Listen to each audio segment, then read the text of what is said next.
Well, good evening, everyone, and welcome into episode 224 of the Buddhist Biohacker. My name is Lisa Gunshore, and I am your host and your demystification guide. And good evening, everyone. Welcome into the live broadcast.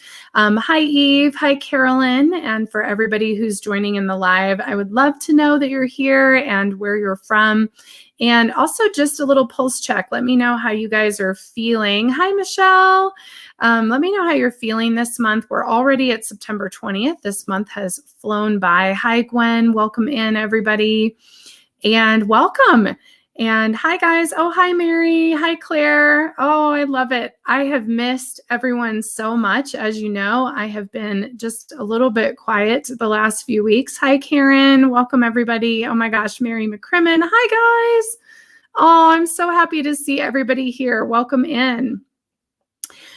Well, I am excited to be back. I'm excited to be live with Buddhist Biohacker and excited because there's so much to talk about that I had to come live and talk about it. So, oh, and I love that Claire just finished her gratitude coloring page, which for everybody who's part of the Ajatakasa community, you're going to receive that. Actually, everyone who's on my mailing list is going to receive that tomorrow. So if I can get that all to work right, technically.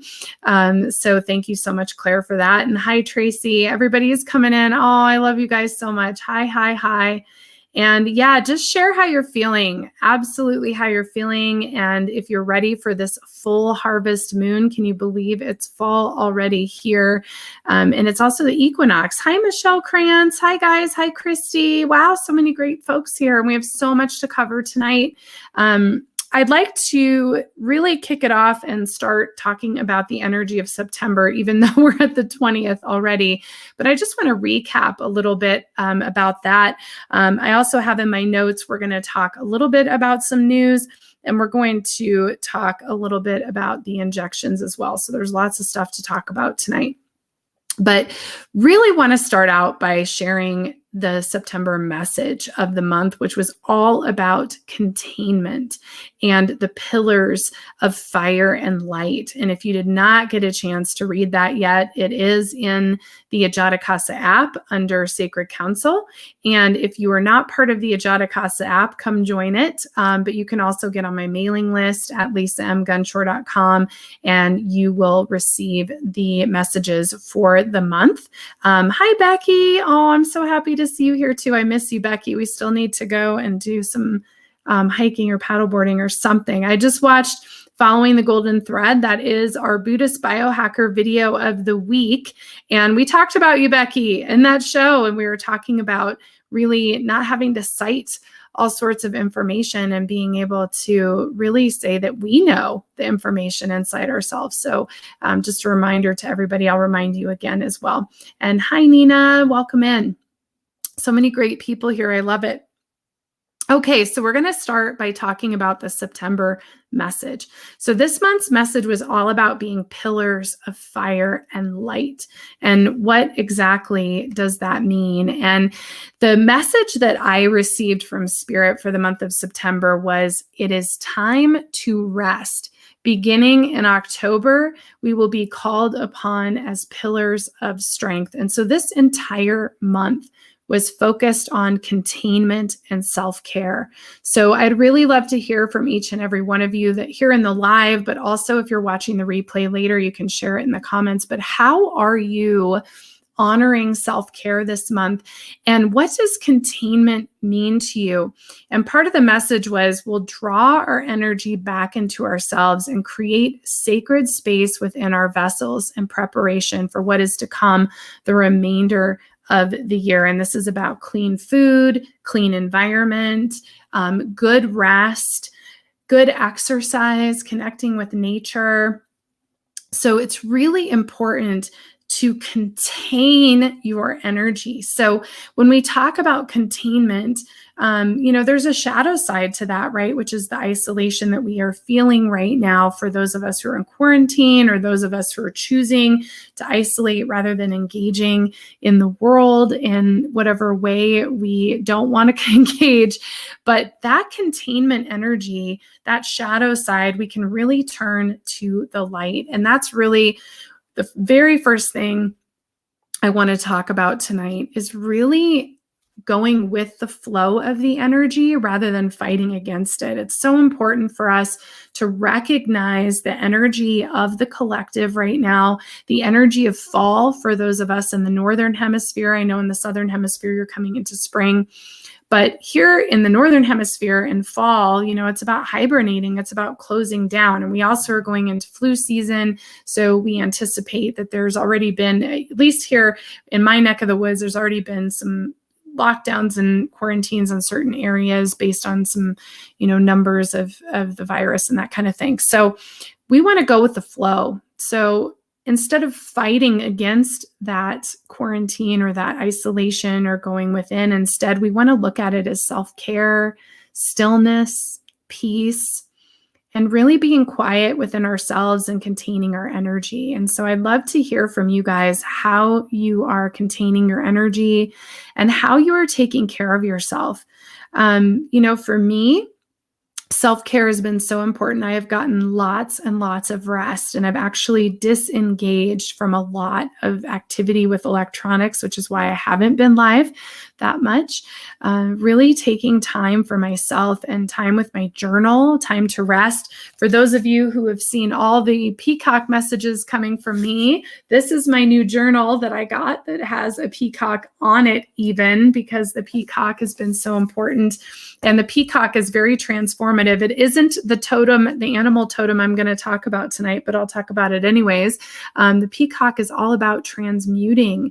Transmuting poisons is the Buddhist symbolism of the peacock, that it actually takes in and ingests poisons and transmutes it into light, and it doesn't affect the peacock. And I think that's a great animal to shapeshift into if you're concerned about what is going into your body at this time, whether it's food, whether it's your air, or whether it's a substance. So I think that's important as well.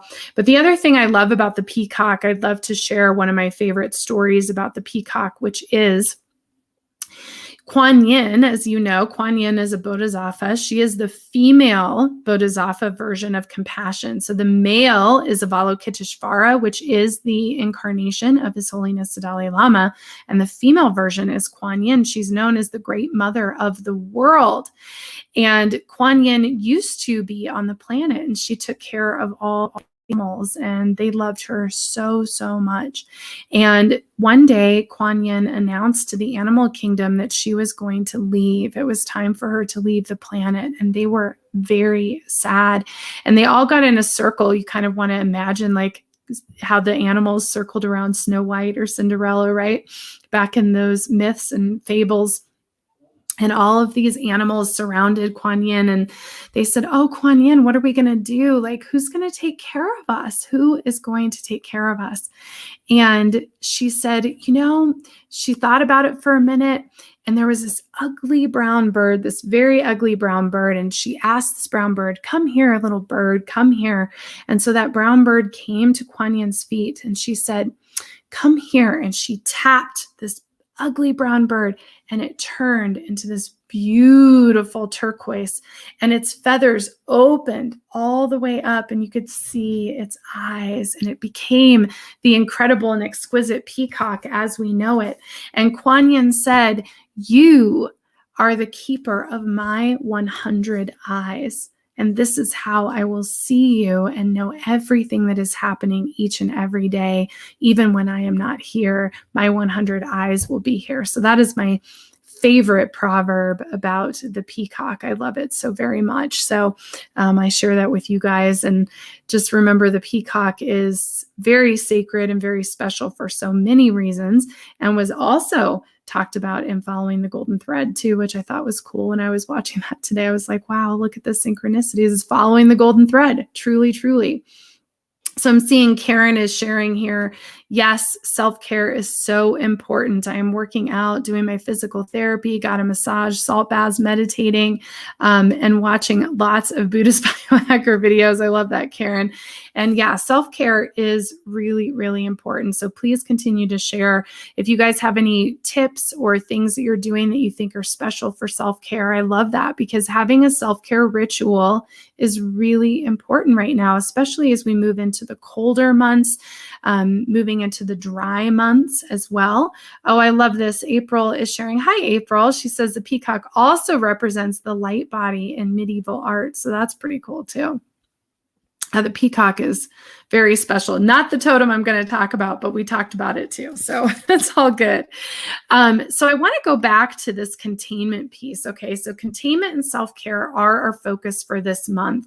And what I was told is we will be called upon as light warriors by September 28th, which is only 8 days away. Now, I didn't get a sense of a particular event per se, as much as the energy will start to amp up, and we're going to be called upon to be these pillars of fire and light.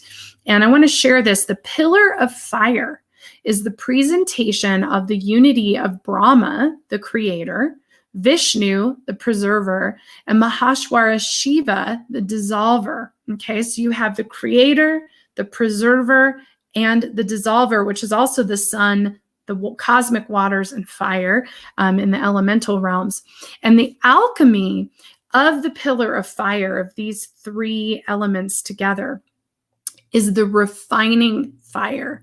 And the refining fire brings about the transmutation of all elements. And this comes straight from the Tantric Dakinis. And I really, really love this, because this is what we're doing. It's refinement, and the refining fire. So when you think about this self-care and this closing down and spiraling inside of ourselves, I really love this idea of I'm coming in and I'm using that refining fire to really purify my cellular structure, my energy field, and to prepare me, to cleanse me so that I'm ready to step out when called upon. I love this. So Michelle is sharing, for me, it is all about sacred care, deep, deep care that touches all parts of me. Block therapy. Yes, we all love our block therapy here on Buddhist Biohacker. Clean food, journaling, prayer, and meditation. And Becky says, I have been floating around on water, staying close to home, and keeping my energy among those who love me and I love that so much. Oh, I love that, floating on the water. I need that. I need some water in my life for sure. I am a Scorpio with a Cancer rising in Western astrology. And so water is like my elements. And I have not had enough tub time, even with all my sacred care, haven't had enough tub time so far. But anyways, so when you think of being a pillar of fire and light, we are talking about not that wild fire of purification, but a refining fire that transmutes all of the toxicity that's in the body. So you think of the toxicity from our own environment, but also the toxicity from our emotional environment, our psychic environment. It's really important that we take good care of ourselves and really burn out all of the garbage and the junk energy that's in our space so that we are clean and clear and bright and open. That is really, really important. I also want to remind you how important it is to get good sleep. This is an Ayurveda tip for you for tonight, but you want to get to bed before 10 p.m. If you get to bed before 10 p.m., your body is going to move into the deep sleep around 10 p.m. So ideally 9:30 is when you want to be falling asleep. Because from 10 p.m. to 2 a.m., this is your primary detox time, okay? So this is the time that a lot of your Agni is working. A lot of those detoxification organs are actually working during that time.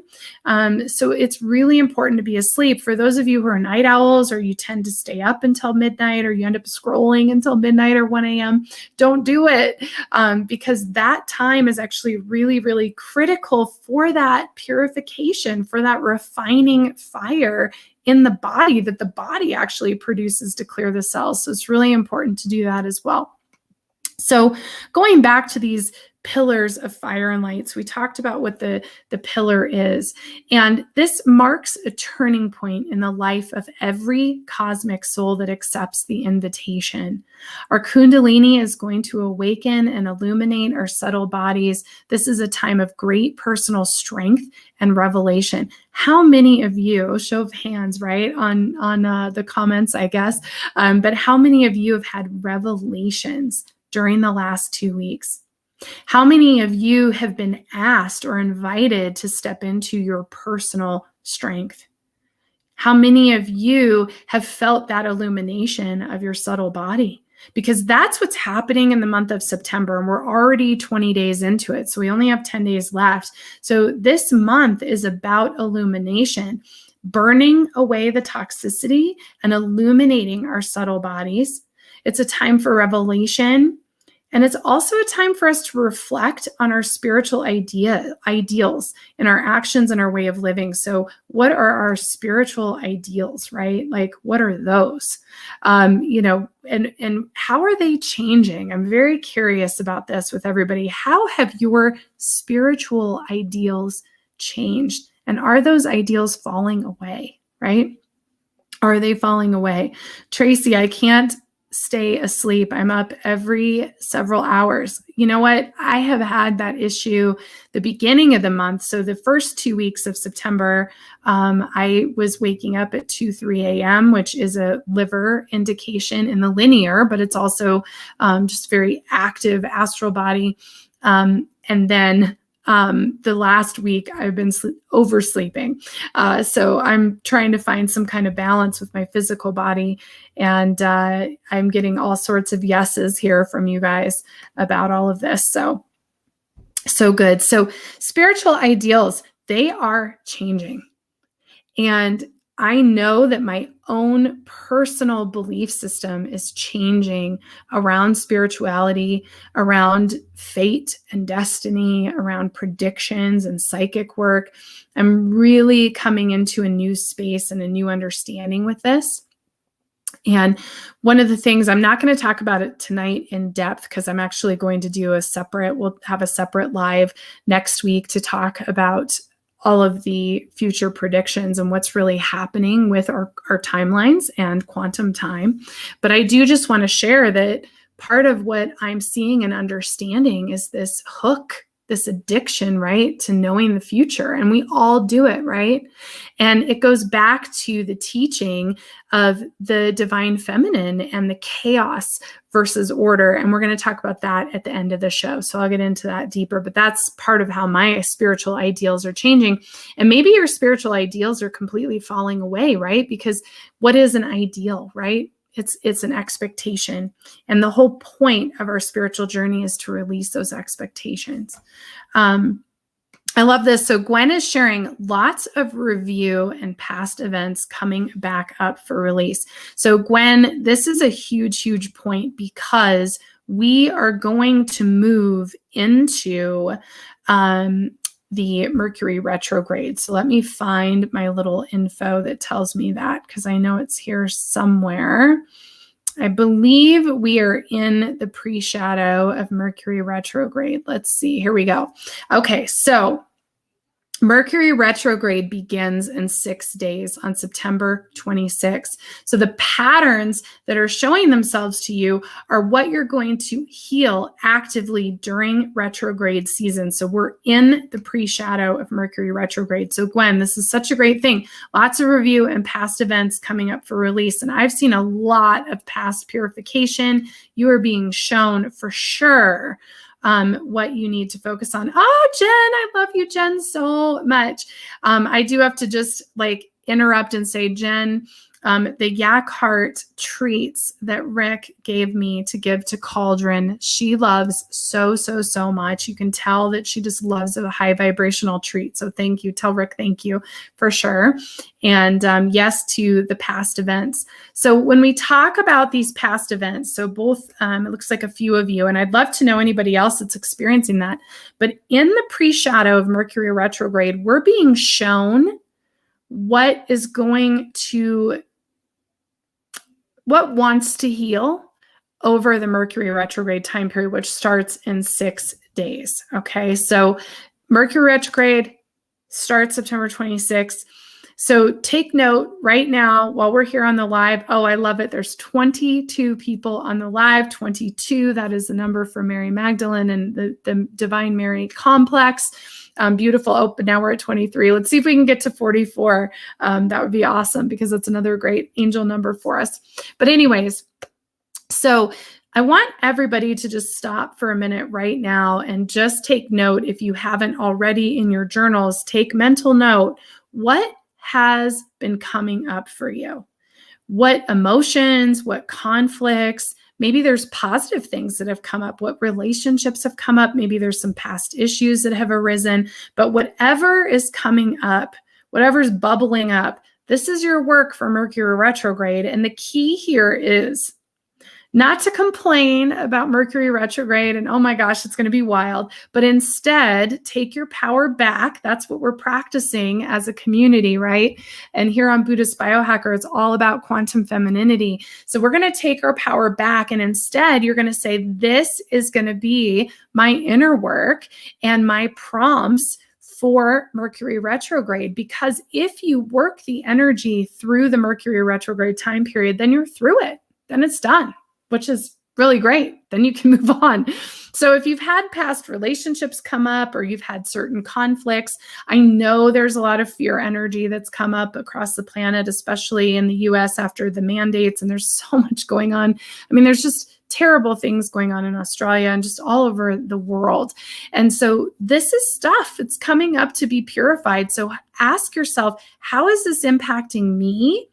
And how can I use this as a self-inquiry prompt through September 26th for the next 2 weeks of Mercury retrograde? Because if you use it as a prompt and you journal about it and you meditate about it and you work on that energy, you're actually going to be able to purify and clear that energy away so you don't have to deal with it anymore. So really look at what is coming up for you, because we are being inspired by the external circumstances of the collective, right? And we're also being inspired in our daily life each and every day. So this is a really, really good exercise. So I'm so glad, Gwen, that you brought that up. So yes, going back, lots of review, past events coming up for release.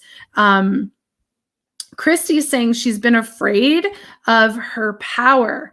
You know what? That is a big one for sure, is being afraid of your power, especially as women and especially as women healers, right? Because we have been taught that that can get us in trouble, right? It can actually create a not so good outcome for us if we step into our power. So using that as a prompt. So an example would be is to ask yourself through this Mercury retrograde time period, how has it served me to host that fear? You know, how has that fear actually supported me or benefited me? Because sometimes we're not, for example, we're not ready to step into our power, right? We might not use it in the way that we could or should or for the highest good, right? And so that could be one way it's serving you, but there could be many, many ways. So that would be a great prompt for you for Mercury retrograde for sure. So for sure, Mercury retrograde coming around the corner. We're also at the full moon, the harvest moon, and we're coming up on the equinox. Really, the energy of the equinox is already coming in. The 21st, tomorrow, is the equinox here. Some of you will be experiencing it in the next 48 hours, but this is all about balance. Okay. And I do believe that September 22nd is a really sacred day for us. So I'm not sure what that's about, but I really do feel put a little star by September 22nd because there's special energy that day.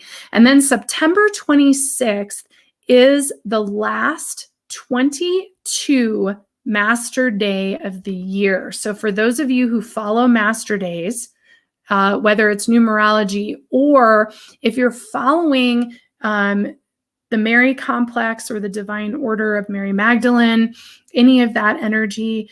September 26th, the 22 Master Day is a really big deal. So you also want to put a little star. So really, we have the full moon happening now, the 20th, and you got the 21st equinox, then the 22nd is a special day. Then you have the 26th is the last Master 22 day of the year. I think it's the last Master Day of the year, but it's definitely the last Master 22 day of the year.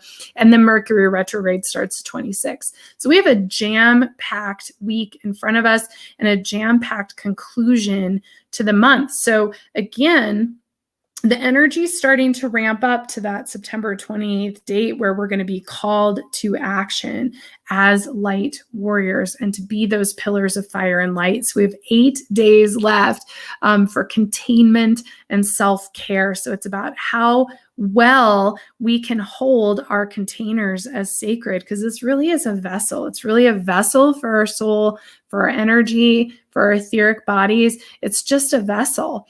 And I say it's just a vessel, but it is the vessel. We each only have one, and it's so important, more now than ever, to keep our vessels refined and clear and clean and fresh. So important. Claire is sharing, trying to reconnect with myself, getting control of my health, and move fully into my power. I love that. Started by cutting off my hair today. Oh my gosh, you got to send us a picture in order to encourage new growth. I love that. You know, Delisa and I both cut our hair at the beginning of the year for the same reason. We're cutting 2020 off of our head completely, and we're moving into a new energy. So I love that you cut your hair, and I hope you send a picture. Okay, so as I look at my little notes here, we've talked a lot about containment, a lot about the pillars of fire and light, and there is some prediction energy, and we'll get into that with the news here in a minute, but I really want to move to the elk totem. So let me share my little picture here. Let's see. Share screen. Let's see if I can do it. Here we go. All right. Can you see this? There we go. Oh, we did it. Okay, great. So this is so special. Oh my gosh. You know, I really needed to get out into nature when we talk about containment and self-care. And my husband and I took a trip up to Rocky Mountain National Park. So beautiful. And it was really beautiful because it was a cold fall-like morning, and the aspens had already started to change color up there. So it was really beautiful. And we ended up seeing an entire herd of elk. And I actually have a video that I can't share here because I don't have it loaded, but this is the photo I took. I took this out of my car window. That was how close we were to this incredible bull elk. It was so beautiful, and he was so majestic. I just loved it so much. And, you know, anytime I see an animal, I look up their totem. And so I wanted to talk about elk totem tonight for sure. So, because whenever we see animals, it's so important to understand what their message is for us. And when I looked up the elk totem, and why we're talking about it tonight is because this whole idea of containment and self-love is absolutely embraced and embodied in the elk. And so I would just want to share with you some key points from my notes here. So the elk totem is all about bounty and flourishing. Okay, so when an elk comes into your life, it's showing you that you're bountiful. And when's the last time you even used that word? I'm really loving that word, bountiful. I mean, that makes me think of Thanksgiving and cornucopias and just feeling full and fresh. And when's the last time we felt like that, right? So I think it's really important to soak in the energy of bounty. Elk prongs have been used in elixirs. So Mary Lydia Ryan, if you're still listening, I wrote this down specifically for you. Elk prongs, so the horns that you can see here on the bull elk, have actually been used in elixirs and to make musical instruments. So I love that. And I thought that was very interesting. And I can tell you that I have a set of Native American flute music that all has elk bugling in the background, and it is my favorite thing. There's nothing more amazing than listening to an elk bugle. I would liken it to the sound of whales singing. And these elk were absolutely bugling that morning that we were up there last weekend. It was so beautiful. Now, in Celtic mythology, elk is female energy. So there's your divine feminine energy. And in Christian religion, elk is the sacred union of man and women. I did not know that. So in Christian religion, elk is the sacred union of men and women. So that was really beautiful. Elk is delicate, gentle, and mindful. And elk reminds you to choose love. Elk reminds you to choose love. And I did make a little note here. If you dream of an elk, it indicates that you are going to fall in love. So I really thought that was cool too. So if you have an elk dream, it means you're going to fall in love. So look for those elk dreams for you single folks out there who want to listen, who are listening, I should say. That is really cool. So that's the elk totem. I just really, really wanted to share that with you. And thank you so much, Michelle. I see your comments. Oh, I love this so much. So now I'm going to show you another image here. Let me pull it up. I've got all sorts of little goodies for you guys here. Let's see. Okay, so now we're going to move into this incredible quote by Osho, who, again, controversial, but I love him anyways. And I really want to talk a little bit about what Osho had to say about responsibility, right? So this was the quote: "Only one thing is eternally true, and that is your consciousness. If you can bring your consciousness to the present, you cannot go wrong." So I guess I should stop there and switch gears. So I want to share, just to kind of recap. So this idea of containment, self-love, and the elk totem is really, that's been the September focus, and you want that to be the focus for the last 10 days of September if you can. So that's kind of that piece. And now I want to move into this other piece, which has a lot to do with the mandates of the injections and our reaction to it. So I have some things I want to talk about with this. So let me pull up my notes for this because this is also important. Okay. So here's what Osho has to say. Okay, so he says, you don't understand the meaning of the word responsibility. And I know April's watching, and April Meganson and I have talked many times about language and the use of language. And I'm learning about that every single day. I had a lesson today about it. I mean, language is really, really important. And I love what Osho does because he actually talks about language a lot. And it's similar to April's work that she does with language as well. And so he talks about how the word responsibility has ultimately been hijacked. It's been changed to something else. It's been destroyed or distorted. I really like the word distorted because that's really what it means. And what Osho talks about is responsibility means duty, right? It means that if you're doing something that you're supposed to do, and if you don't do what you're supposed to do, if you act on your own, if you act individually, then suddenly you're irresponsible.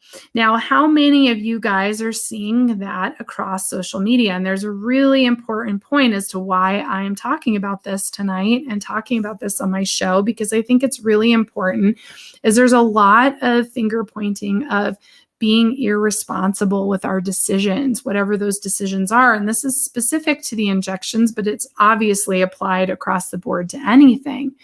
And so I wanted to bring this up because it's on both sides, by the way. It's not just one side that's saying this. It's absolutely both sides talking about who's being responsible and who's not. And what Osho's teaching is that is not really what the word responsibility means. It's not about your duty. And what he says is this: responsibility is responsibility. Now, we've talked about this on Buddhist Biohacker several times because I love this teaching. He says response is possible only if you are present in the here and now. It comes from a spontaneous place of awareness. Now, I don't know about you, but that's pretty mind-blowing, isn't it? I mean, it's pretty mind-blowing to think that responsibility is actually being completely present and spontaneously responding from your present awareness. And so I thought that was pretty profound. It's actually what prompted me to even come live tonight, because I really just wanted to come live on my own platform and talk about some of these things that I've been sharing in a deeper way. And I would love to hear from you guys in the audience what that makes you think, and where are you at with all of that? And how does that make you feel when you think of that? Because it's true. Like we often think, oh, I have to be responsible. I have to be responsible. And even that language is incorrect. It's really, I'm choosing to respond. And when you put it in that format, it completely changes how you're going to respond, I imagine, right? It takes away this idea of being irresponsible. And that irresponsibility is really a deflection or a projection of somebody else's opinion of what your choice should be, right? So you can go down all sorts of language rabbit holes with this. You can absolutely go down all sorts of rabbit holes with this topic. And I'd love to do it because I think that it's such a profound teaching. I don't even know a more profound teaching, especially when it comes to people talking about what to do and what not to do with your health at this time. And there's multiple things going on with, obviously, the laws passed in Texas and the abortion laws and Roe v. Wade. And then, of course, we have the injections and the mandates in the US and globally. So all of these things are triggering this idea of what is the responsible choice. And at the end of the day, the choice comes down to your present conscious awareness.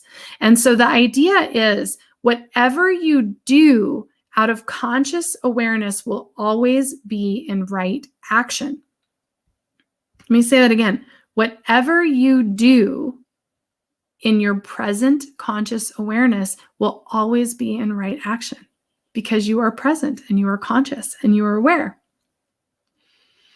So when you're faced with a choice and you're not sure what to do, you can absolutely become conscious. And you also want to just catch yourself when you are making a judgment on somebody else's response ability, because they have their ability to choose their response. And so in talking about that, I wanted to share about the United We Ascend post. I've had some requests to create some banners, so I will do that. But Buddhist Biohacker is all about being united and staying out of the narrative. And so I'd really like to start a movement in which we share the gold ribbon United We Ascend post across all of our platforms to share that we stand united, whether you're injected or not, whether you're in the narrative or not, whether you are pro-choice or pro-life or Democratic or Republican, or I don't care whether you're from this country or a different country. But if you stand united, regardless of each other's choices, right? Respecting the choices of the individual, I'd love for you to share that United We Ascend post. And it is on my YouTube community page. It's on Ajata Casa, and it's also on Instagram. It's also on Twitter. So please feel free to share that as much as possible and to share the sentiment, because united we do ascend. And, no matter what we feel is our personal choice, it's important that we respect each other's choice. And I think that that is important because, again, each body is biologically different. So we all make different choices, and it's not about telling each other what to do and deciding what's responsible or irresponsible, but instead being present with each other and standing there with each other. And Michelle says response versus reaction is everything. And that is so true. So again, continue to share your thoughts in the live stream. I love seeing your comments and questions and all of that. So I did really want to share that teaching from Osho because it's really profound, I think, and really beautiful. So I want to go into a few things. There's, let's see what else I have to share with you guys on my little share screen before, so I don't forget. I pulled up a bunch of things and then I got to remember them. Okay, so just a couple housekeeping things. We do now have a video of the week. So this week, our video is episode number 13, Following the Golden Thread. So this is episode 224, if you guys can believe it. All of the Buddhist Biohacker playlists are now one playlist, so you can find all of them under the official Buddhist Biohacker playlist on the homepage of YouTube. I'm also on Podbean, iTunes, you name it. I'm on the iListen and all of the audio. I can't think of them all right now, to be honest, but there's a bunch of them, like 10 platforms, I think. But anyways, episode number 13, Following the Golden Thread. And what I'd like to do is I really want to support us. There's so much content. I mean, we did 200 shows, in 15 months or something. I mean, it was crazy. And so I really want to revisit some of these episodes and really get connected in. And this one really called to me this week. And I watched it this morning and it's like, oh, no wonder this one called to me. It's so beautiful. It is with Julie Hoyle and Taria Ward, two of my dear, dear colleagues and friends and everything, sisters and moms and buddies and all that stuff. So anyways, I highly recommend watching episode 13. But what I'd really love to do is I'd love to encourage you to please share in the comments, whether it's in the comments on the post on a social media platform or whether it's on YouTube directly. And Julie and Taria and I will be connecting in, but I'd love to get the conversation started and reopen the Shakti. That's really what this is about, is reopening the Shakti around these videos and the teachings that are in the videos. So that's our week. We will have a different video every week that I will focus on and watch and share and comment about. And that is this week's video for Buddhist Biohacker. I want to share what Karen's sharing here. I love this. She says, Viktor Frankl, between stimulus and response is a space. Oh my God, I love this so much, Karen. And in that space lies our ability to choose our response. And therein lies our freedom. Karen, we need to put that in big bold letters someplace. Oh my gosh. Please post that again in the comments on the video that's not in the live chat after the video post. If you have time and space to do so, I would really love it because I'd love to be able to share your comment again because that is so profound. Yes, in between stimulus and response is a space, and in that space lies our ability to choose our response, and therein lies our freedom. That says it all. I mean, it really says it all. It's just beautiful. Thank you, Karen, for sharing that. Absolutely beautiful, for sure. So lovely, lovely. A few other housekeeping things I just want to share with you guys. And then I really want to end by talking about what quantum femininity is, because this is our new work together as a group and the deep work that we're going to be doing in the Ajatakasa community as well. Couple newsworthy things I do want to share real quick though. In the September mundane predictions from the Sacred Council, at the end of the predictions, it said, this month is about challenging tradition and nonconformity. Isn't that the truth? But it said the water will rock. Possible tsunami. Now, I want to just share with everybody. So I channel the Sacred Council of Light. They are a diplomatic council in the Pleiades, but there's many star systems represented on the council. I channeled them at the end of last year. This is December of last year for every single month and just had a blurb for every single month. So this month it said the water will rock, possible tsunami. Well, it's towards the end of September, and I really kind of wrote it off well, maybe it was talking about the hurricane in New Orleans. However, I did see in the news that the Las Palmas, the volcano in Spain erupted, and there is a chunk of land that is cracking off. And if it does crack off, there is a possible tsunami. Now, when I look at the timelines, I'm not so sure there's anything to worry about, but I just want to note it. I just want to note it in case we need to know anything, but you can go look up the information if you really want to. But there is some water energy still, for whatever reason, it came up like, okay, we still need to pay attention to this for the rest of the month. It also said the energy of this month is very mental. No kidding. Do not allow control energy to affect you, which I'm going to talk about with my control versus chaos. So again, that was pretty much the main things to note for this month's like prediction energy and the news energy. Okay. And then Light Warrior program, the enrollment has officially opened. There's going to be a lot more information about it. But if you're interested in being part of this year-long mystery school program, it's unbelievable. Very shamanic in nature. And you can just go to ajatakasa.com. It's coming across the screen.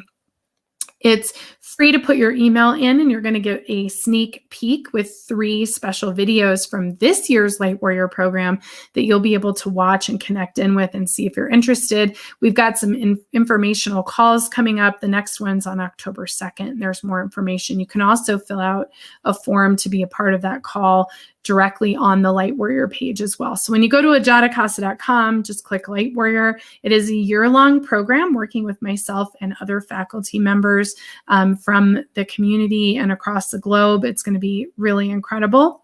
So I just wanted to share that as well.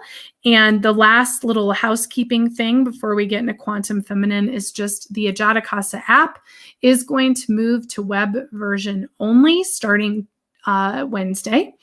So in 2 days, and it's only going to be $9.99 a month to access all of the video content and to be part of the community. I still will be dropping Indigo Flow starting sometime soon. So that is all changed as well.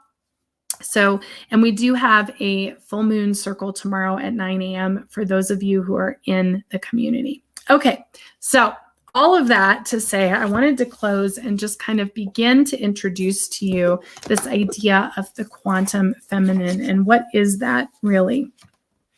And I want to share a couple things here.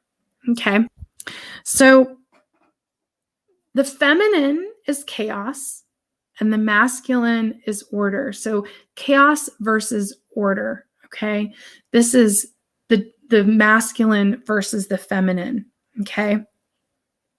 So when you think of nature, when we try to control nature, it's difficult to do that, right? It's difficult to control nature. And that's because nature is this divine chaos, which is the divine feminine, okay? So another thing that Osho says, because again, I can't get enough of his tantric teachings, Osho says, as you are a chaos. Okay. And so I just want to share this piece tonight. So I really love this idea of quantum femininity. And this is really the direction of Buddhist Biohacker. Even when I created the logo last year with the heart that is the cosmic heart with the quantum mechanics symbol and the rose gold flame with the gold and the pink. I mean, all of that came from Mary Magdalene. I mean, that was where Buddhist Biohacker was born. It was born in this liquid Shakti, Mary Magdalene refining fire, right? These pillars of tantric fire we're talking about here for the month of September. So all of this is part of this quantum femininity. And so the teaching I want to share with you tonight is this really beautiful quote. It came from this book about Mother Mary, and it's just so, so lovely. And it talks about the shadow. Okay. To see Mary's wholeness leads to the discovery of our shadow. We fear making Mary complete because it means making us complete. When we take adult responsibility for our own disturbing wholeness, rather than to continue dividing the world into angels and demons, we ascend. So let's talk about that teaching for a minute. And I'd love to hear if you guys have any questions or comments or shares before we wrap up the show tonight. Please share them for sure. any questions about the world or anything too. But I want to share this again. So to see Mary's wholeness leads us to the discovery of our own shadow. This is about spiritual ideals dissolving. We want to see each other whole. If we continue to put our spiritual teachers and leaders up on pedestals, we will not only continue to be disappointed, but we're going to see the balance of that light in the form of corruption and darkness. And we're seeing this all over. And it's an easy example, but Yogi Bhajan in the Kundalini community is a big example of this, right? He was put on this pedestal, the Kundalini community, all in white and very like high, pure consciousness was how it was perceived. And in order to balance that, because we are a polarized planet, our physics are polarized. So we have to balance out that light with darkness. And the darkness was as deep as the profound light that the Kundalini community has created. That darkness came in the form of trafficking weapons, drugs, people, rape, molestation, and all of the charges that are now against Yogi Bhajan and that came out in the books and all of these interviews with these women and so on and so forth. It is our idealism that keeps us bound. In seeing our wholeness, it leads to the discovery of our own shadow. And it says we fear making Mary complete. We fear making our spiritual leaders complete because it means we must be complete, right? We hold these spiritual leaders and teachers to this high place because we want to see that, right? We see in them what is in ourselves. And so we only want to see the light and the good and the clean, and we want to tuck all the rest of it away. And this is true not just in spirituality, but in political and all of those things, celebrity, all those things, right?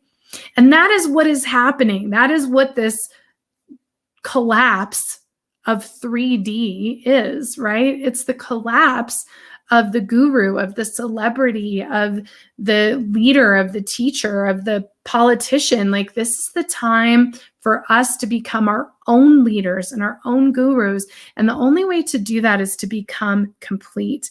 And so going back, this links, I'm sharing because it talks about taking adult responsibility. And this goes back to the Osho teaching. And this is part of why I went live tonight, is because I just wanted to share because it's so profound and so beautiful.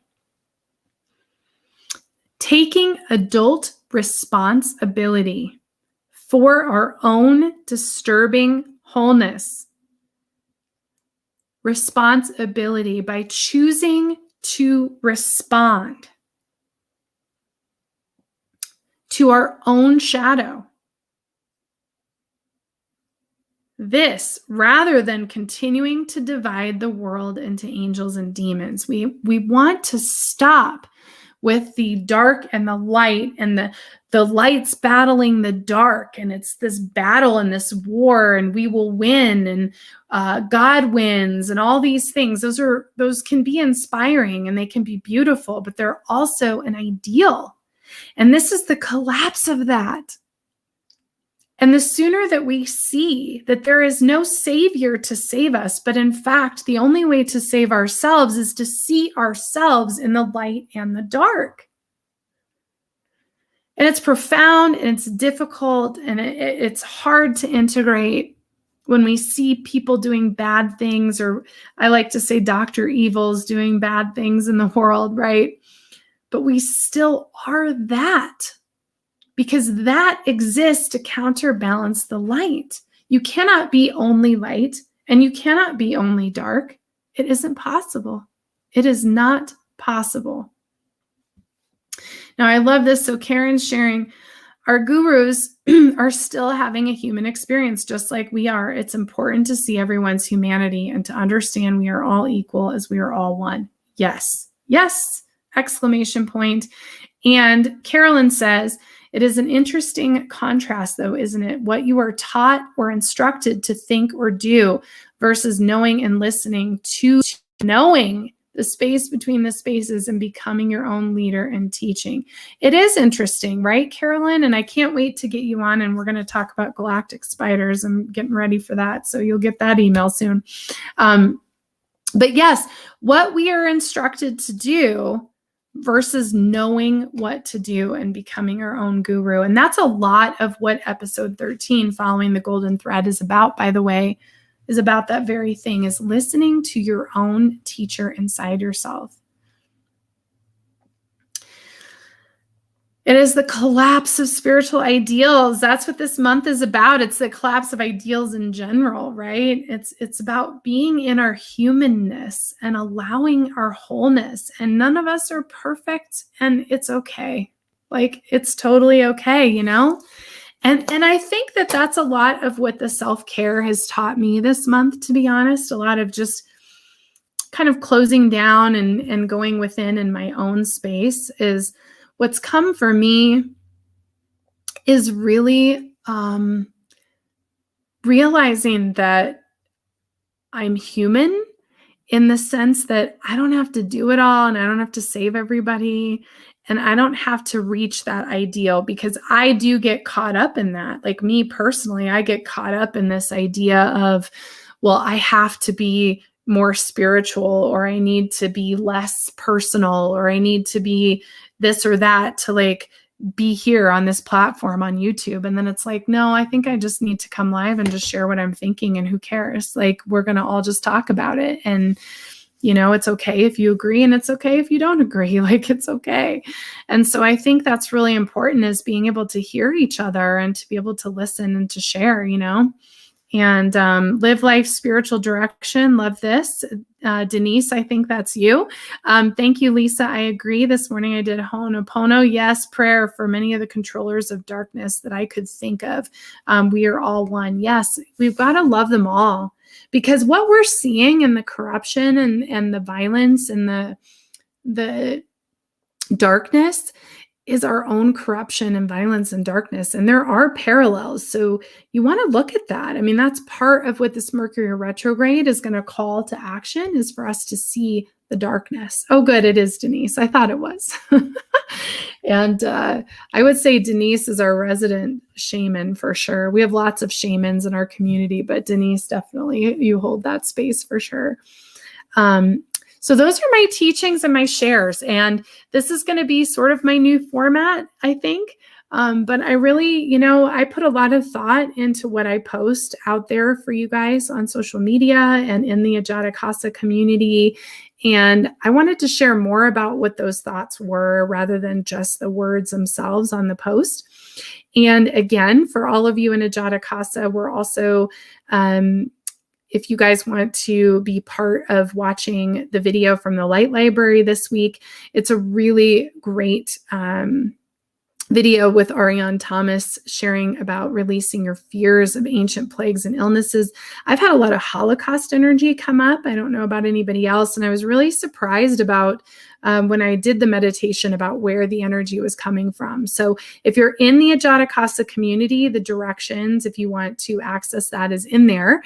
And if you're on YouTube, if you're a YouTube member, if you're a Starseed member, which is at $9.99 or higher, you can actually access that. I turned that on for you today. So if you are a YouTube channel member here on Buddhist Biohacker, you can do that as well.